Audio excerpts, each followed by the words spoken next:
Hi guys, स्वागत है आपका हमारे YouTube चैनल आई स्मार्ट सॉल्यूशन पर। आज की इस वीडियो में क्लास 12 के फिजिक्स के चैप्टर 5 मैग्नेटिज्म और बोल सकते हैं मैटर का एक छोटा सा कॉन्सेप्ट होता है। मैग्नेटिज्म चैप्टर के टॉप 10 असर्शंस और रीजंस की एक सीरीज नंबर 1 डिस्कस करेंगे। तो जैसे कि आपको पता है चैप्टर 1 से लेकर 4 तक के टॉप 10 क्वेश्चंस की सीरीज हम आपके साथ काफी डिस्कस कर चुके हैं। चैप्टर 5 की ये फर्स्ट सीरीज होने वाली है। जैसे कि आपको पता है असर्शंस और रीजंस को सॉल्व करते टाइम डायरेक्शन की नीड होती है। डायरेक्शन मींस ऑप्शंस कैसे होने वाले सभी आपको अच्छे से डिस्प्ले हो जाएंगे। मैं आपको बता दूं फोर्थ ऑप्शन हमारे पास क्या होता है। फोर्थ ऑप्शन अच्छे सुनिए, या तो दोनों फॉल्स हो सकते हैं या फिर assertions is false and reason is true, ये कॉन्सेप्ट भी होता है डायरेक्शन में हमारे पास। फोर्थ ऑप्शन में डी को लेकर कुछ बच्चों को कंफ्यूजन था, इसलिए अब हम देखते हैं अपनी सीरीज के फर्स्ट क्वेश्चन को क्या है। फर्स्ट क्वेश्चन में क्या दिया है, फर्स्ट का असर्शंस और रीजंस दोनों यहाँ पे डिस्कस करने वाले हैं। असर्शंस में हमारे पास क्या बोला गया है, the magnetic pole of the earth do not coincide with the geographical axis.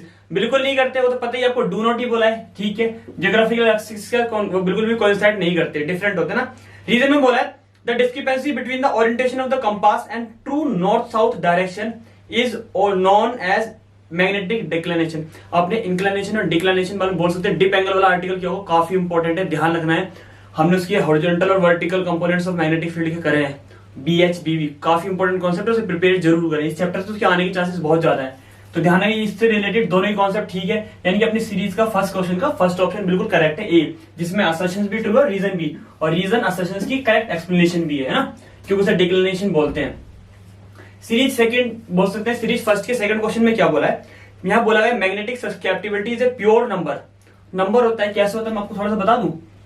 इसे चाहे एम से डिनोट करते हैं, थोड़ा सा बड़ा सा बनता है एक्स की तरह, एक्स कुछ इस तरीके से बनता है। इसे एम अपॉन एच भी बोल लेते हैं, आई अपॉन एच भी बोल लेते हैं, ध्यान रखना है। दोनों चीज को सेम चीज को डिपेंड करते हैं। यहाँ पे दोनों की यूनिट सेम होती है, दोनों यूनिट कैंसिल हो जाएगी, नंबर बचेगा वैक्यूम के लिए, ध्यान रखना है। ये चीज भी हमारे पास सस्केप्टिबिलिटी 0 होती है।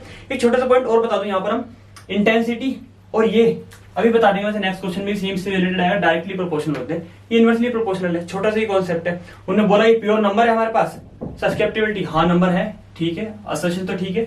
रीजन में क्या बोला गया है, रीजन में बोला the value of the magnetic susceptibility for the vacuum is 1, 0 होती है, तो यानी कि ये करेक्ट नहीं है, यानी कि इसका सी ऑप्शन करेक्ट है। वैक्यूम के लिए क्या होती है, सस्केप्टिबिलिटी की वैल्यू 0 होती है, बहुत अच्छे से ध्यान रखना है। ये वाले कॉन्सेप्ट को और डिस्कस कर लेंगे अभी नेक्स्ट क्वेश्चन में। इसका सी ऑप्शन करेक्ट है। अब अपनी सीरीज के क्वेश्चन नंबर 3 को देखते हैं। थर्ड का असर्शंस और रीजंस क्या क्या है हमारे पास, है ना।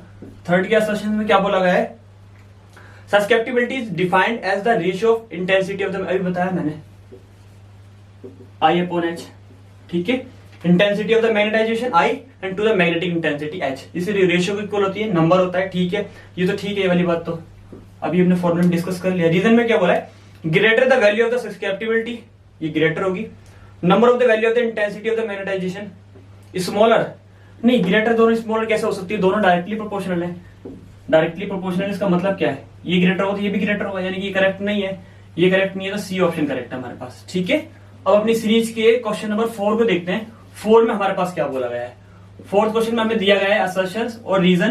क्या क्या है असर्शंस में, यहां पर बोला गया है द मैग्नेटिक मोमेंट म्यू, ठीक है, of an electron revolving around the nucleus decreasing with the increasing principal quantum number। पता है फॉर्मूला क्या होता है, NHE अपॉन 4 पाई m, ME मतलब मास ऑफ इलेक्ट्रॉन, पता होगा, प्लांक कांस्टेंट है। तो उन्होंने बोला है क्या, दोबारा पढ़ते हैं, magnetic moment mu of an electron revolving around the nucleus decrease with the increasing principal quantum number. Decrease increase कुछ भी नहीं, डायरेक्टली प्रोपोर्शनल है, दोनों चीज इंक्रीज होंगी या फिर दोनों चीज डिक्रीज होंगी, ठीक है। तो यानी कि ये इसका करेक्ट नहीं है। रीजन देखते हैं, रीजन में क्या बोला गया है। रीजन में बोला गया है the magnetic moment of the revolving electron mu directly proportional to n. Yes और नो, अभी तो हमने देख ही लिया, यानी कि ये करेक्ट है। ये मैंने बताया था फोर्थ ऑप्शन जो है मॉडिफाइड, यानी कि दोनों चीजें या तो फॉल्स होंगी या फिर रीजन ट्रू होगा और असर्शंस फॉल्स होगा, यानी कि इसका डी ऑप्शन करेक्ट है। नहीं भी आपको डिस्प्ले हो, आप अच्छे से समझिएगा, असर्शंस फॉल्स है और रीजन करेक्ट है, यानी कि डी ऑप्शन बिल्कुल करेक्ट है। आपको एग्जाम में डी ऑप्शन की तरह देखने को मिलेगा ये। अब अपनी सीरीज के क्वेश्चन नंबर 5 को देखते हैं। 5 में हमारे पास क्या है, 5 क्वेश्चन में क्या बोला है। 5 में हमारे पास बोला गया सेशंस में we can not think of a magnetic field configuration with 3 poles. मतलब बता सकते मैग्नेटिक फील्ड आपको कभी 3 पोल्स के साथ मिल सकता है, कॉन्फिगरेट हो सकता है, नहीं हो सकता। अब देखते हैं रीजन में क्या बोला गया है। रीजन में बोला है a bar magnet does exert a torque on itself due to its own electric field. अपने इलेक्ट्रिक फील्ड पे अपने आप ही टॉर्क एक्सर्ट करेगा, नहीं करेगा। आपने इसका डेरिवेशन किया होगा, आपने बार मैग्नेट वाला यूनिफॉर्म मैग्नेटिक फील्ड में रखते हैं, मैग्नेटिक मूवमेंट m होता है, तो वहां पर बोलना नहीं करेगा, यानी कि इसका कौन सा ऑप्शन करेक्ट हो जाएगा, डी हो जाएगा। दोनों ही हमारे पास फॉल्स स्टेटमेंट है ना, यानी कि आपने डेरिवेशन किया तो आप अच्छे से प्रिपेयर कर लेंगे। बॉल मैग्नेट अपने ही फील्ड में और अपने टॉर्क को अपने आप पर प्रोड्यूस नहीं कर सकता, अप्लाई नहीं करता। अब अपनी सीरीज के क्वेश्चन नंबर 6 को देखेंगे। 6 क्या है हमारे पास, सीरीज के क्वेश्चन नंबर 6 में हमारे पास क्या दिया हुआ है, 6 के असर्शंस में हमारे पास बोला गया है कि इन high latitudes one seize colourful curtains of the light hanging down from the high altitudes. आपने छोटा सा कॉन्सेप्ट ये पढ़ा होगा 10th क्लास में भी, रेनबो वाला कॉन्सेप्ट। अगर सन से जो हमारे पास 7 कलर्स की स्पेक्ट्रम लाइट आती है, व्हाइट लाइट, जो भी हमारे अर्थ के एटमॉस्फेयर में आने पर मोट जो पार्टिकल्स होते हैं उनसे टकराकर बोल सकते हैं स्कैटर होना शुरू हो जाते हैं, तो वहां से हमें बोल सकते हैं हाई एल्टीट्यूड से हाई एनर्जी वाले क्या डिफरेंट कलर की बैंड आपको देखने को मिलेंगे, वही हमारा रेनबो वाला सिस्टम। तो ये तो ठीक है, मतलब कॉन्सेप्ट तो बेसिक है। रीजन में हमारे पास क्या बोला है, रीजन बोला high energy charge particle from the sun are deflected to the polar reason.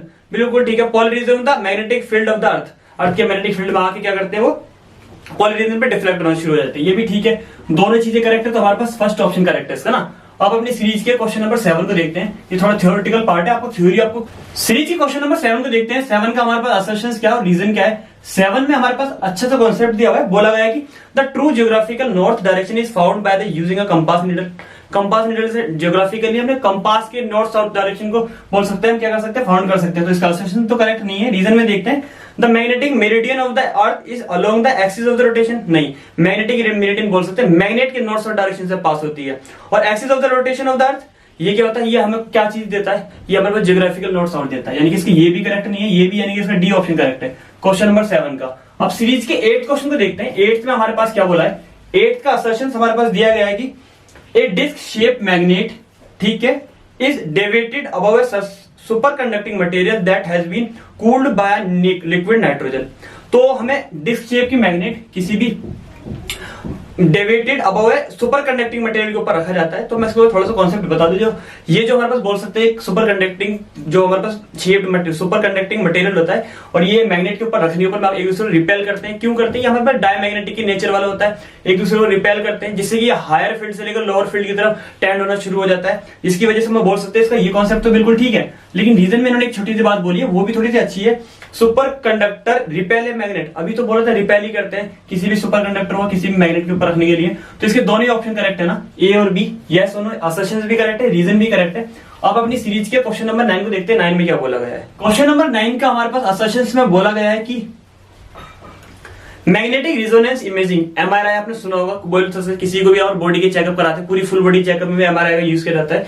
ये बोल सकते हैं मैग्नेटिक इमेज देता है हमारे बॉडी की, जो मैग्नेटिक रेजोनेंस इमेजिंग इसका नाम, इसकी फुल फॉर्म भी है। ये हमारी बॉडी में मैग्नेट आपको पता है ब्रेन और हार्ट में होती है, इसलिए इसकी वहां से बोल सकते हैं स्कैनिंग होती है पूरी बॉडी की, तब पता चलता है। तो यहाँ पर बोला है magnetic resonance imaging MRI is a useful diagnostic tool for the producing image of the various part of the human body. अभी तो बताया, ठीक है, सचिन तो बिल्कुल ठीक है। रीजन में क्या बोला गया है, इसके बारे में रीजन में बोला गया है proton of the various tissues of the human body play a role in MRI. MRI को बोल सकते हैं स्कैनिंग होते टाइम जो प्रोटोन होते हैं बॉडी के बहुत ज्यादा वेरियस रोल बोल सकते हैं, प्ले करते हैं। तो दोनों चीजें करेक्ट है, एक दूसरे से बोल सकते हैं। रीजन असर्शंस की करेक्ट एक्सप्लेनेशन भी है, यानी कि इसका फर्स्ट ऑप्शन करेक्ट है। सीरीज के लास्ट क्वेश्चन को 10 का असर्शन देखते हैं और रीजन भी। ये क्या है सीरीज का लास्ट क्वेश्चन 10 में हमारे पास असर्शंस में बोला in a compass needle be kept at a magnetic north pole of a earth, the compass needle may stay in any direction. ठीक है, किसी भी डायरेक्शन में हो सकता है, लेकिन यहां पर इसके रीजन में क्या बोला है, dip needle will stay vertical at a north pole of the earth. ठीक है, नॉर्थ पोल पे बोल सकते हैं वर्टिकल, तो रुक तो जाएगी, लेकिन क्या कहते हैं इससे इसका कोई करेक्शन मतलब बोल सकते हैं कुछ रीजन जो है असर्शंस को करेक्ट एक्सप्लेनेशन नहीं दे रहा है, तो इसलिए इसका बी ऑप्शन करेक्ट कर देते हैं। कॉन्सेप्ट दोनों ही इजी, मतलब वही अपने क्या कहते हैं कंपास और अर्थ मैग्नेट से रिलेटेड है, जिससे आप थ्योरी प्रिपेयर करके अच्छे से कॉन्सेप्ट को इजीली अच्छे से समझ सकते हैं। आपके रिवीजन के बेस पे क्वेश्चंस आपके लिए काफी ज्यादा यूजफुल हो रहे होंगे। आई होप सो मैं आपको बता दूं, ये सभी कॉन्सेप्ट की डिटेल वीडियो ऑलरेडी मैं आपके साथ डिस्कस कर चुका हूं, इसलिए हम बोल सकते हैं प्रैक्टिस के लिए, रिवीजन के लिए आपको टॉप क्वेश्चंस की सीरीज डिस्कस करें जो एग्जाम में आपकी काफी ज्यादा हेल्प करें। अगर आपको कोई भी डिटेल वीडियो चाहिए तो डिस्क्रिप्शन बॉक्स में मैं लिंक प्रोवाइड कर दूंगा प्लेलिस्ट का, वहां से आप डिटेल कॉन्सेप्ट को अच्छे से समझ सकते हैं। आज की वीडियो आपको अच्छी लगी तो वीडियो को लाइक करना ना भूलें। अगर आप चैनल पर नए हैं, चैनल को सब्सक्राइब कर दें, बेल आइकन को प्रेस कर दें, जिससे कि आने लेटेस्ट अपडेट की अच्छी प्रैक्टिस, अच्छे नोट्स आपके पास टाइम टू टाइम पहुंच सके।